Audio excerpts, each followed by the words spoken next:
Hi class, I wanted to talk today in this video about study tips for online classes.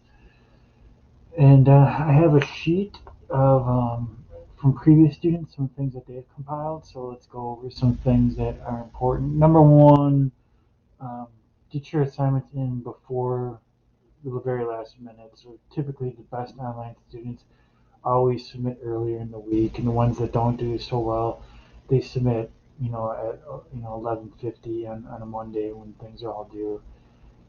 So I found that in all my years of teaching both face-to-face and online, students that get their materials in more quickly often do quite a bit better.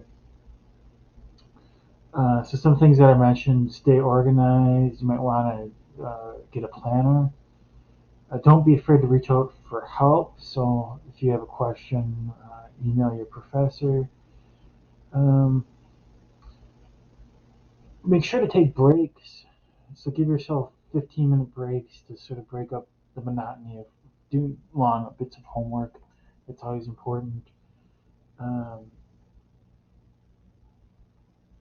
Check the course's announcements often. Uh, Generally, the course announcements are going to be made more towards the beginning of the week. Print the syllabus. And why is that important? Just because if you print it out, it's easier to access. So I think that is a good idea. Dedicate equal amounts of time to your online classes as you would to in-class, face-to-face class.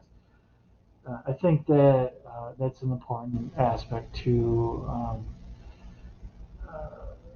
write down all the assignments for each week for all the classes. So probably a lot of you are taking more than just this class. So make sure you know which are due when. Set aside a certain time of day each day to do the work. And finally, put 100% effort in. So don't assume because it's an online course it's easy. Assume that it's going to be just as much work as a face-to-face class. And finally, participate in the forums. Remember, at least 8 times on 4 different days. The students who typically do well are always participate in the forums often as well. So I think if you adhere to these tips, I think you should be able to do well and get the grade that you want in this course. So I hope you enjoyed this video, and be sure to watch it at the beginning of the semester and towards the middle, and then I'd say towards the end, just so you remember these tips. All right, have a good rest of your day.